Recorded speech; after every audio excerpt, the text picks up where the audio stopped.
현금이 왕인 시대입니다. 소중한 현금을 어디에 둘 것인가, 그 선택이 고금리, 인플레이션 시대의 대응력을 결정합니다. 저축은행에 예금을 넣어두면 연 5에서 6%대 금리를 받을 수 있습니다. 하지만 경제위기 이야기가 나오는 와중에 저축은행에 돈을 넣어두는 걸 불안해하는 분들도 많습니다.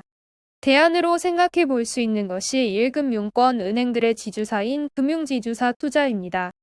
1금융권이 망하면 국가가 무너진다는 소리가 있을 정도로 안전한 투자처이면서 배당 수익률만 9%에 달하는 투자처입니다.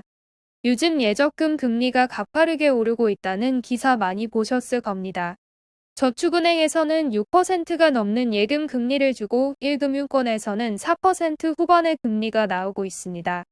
많은 분들이 은행 창구를 찾아가 줄을 서고 오픈런도 벌어지고 있는데 은행들이 왜 이렇게 금리를 많이 줄까 생각을 해봐야 합니다.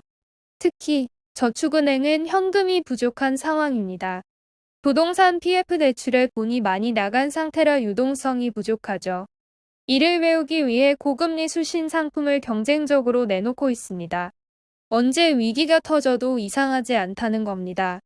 반면에 신한, 우리, 하나, 국민은행 등 1금융권은 비교적 조용합니다. 예금 금리도 4% 후반을 적용 중입니다. 현금에 여유가 있다는 뜻이겠지요. 눈높이가 높아진 분들이 4%대 예금은 만족하기 힘들다면서 저축은행이나 새마을금고 등을 찾아가는데 다른 시각에서 바라볼 수 있는 투자처를 소개해드리려 합니다. 바로 금융지주사 투자입니다.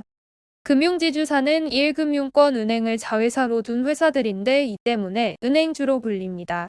배당을 많이 주고 최근에는 주식시장 침체로 가격도 많이 내려와 있습니다. 금리 인상기에 은행들이 돈을 많이 벌어서 현금도 풍부한 상태입니다. 4대 금융지주 중 하나인 우리금융은 배당 수익률이 9.33%에 달합니다. 우리은행의 대표 예금 상품인 원플러스 예금을 들면 연 4.65%의 금리가 적용되는데 금융주를 사면 2배가 넘는 배당을 주는 겁니다. 다른 금융지주도 배당 수익률이 상당합니다. 하나금융은 8.3%, KB금융 7.21%, 신한금융 6.74%입니다. 저축은행 예금을 가입해도 이 정도 수익률을 받긴 쉽지 않습니다. 또한 예금은 1년 만기 때 이자를 한 번에 주지만 최근 금융지주는 분기 배당을 많이 채택하고 있습니다. 연 9%대 배당을 3개월에 한 번씩 입금해 준다는 말입니다. 배당을 받으면 그 돈으로 또 투자를 하거나 예적금에 가입할 수 있으니 추가 이득인 셈입니다. 예금은 원금이 보장되지만 주식은 가격이 더 떨어질 수 있지 않느냐는 반문도 나올 겁니다. 물론 가격이 하락할 수도 있지만 상승할 수도 있습니다.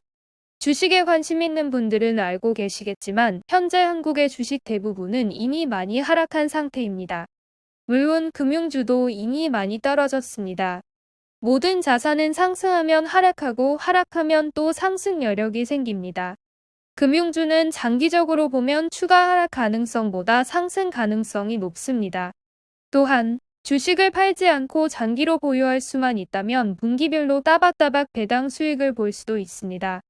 최근 4대 금융지주의 3분기 실적이 발표됐는데 또 역대급 실적을 기록했습니다.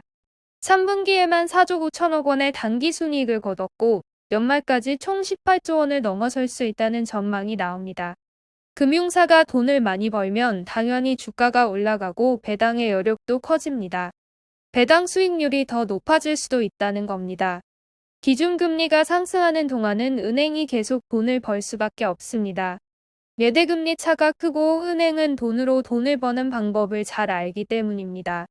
서민들은 고금리로 죽어나가는데 은행들은 이자 장사만 한다고 백날 비판해봤자 그들은 꿈쩍도 하지 않습니다. 차라리 고인의 어깨에 올라타서 그 예대맞은 수익을 공유받을 수 있는 선택을 고려해보는 것도 인플레이션 시대의 하나의 선택지가 될 수 있습니다. 오늘 영상이 도움되셨다면 구독과 좋아요, 땡스 후원 부탁드립니다.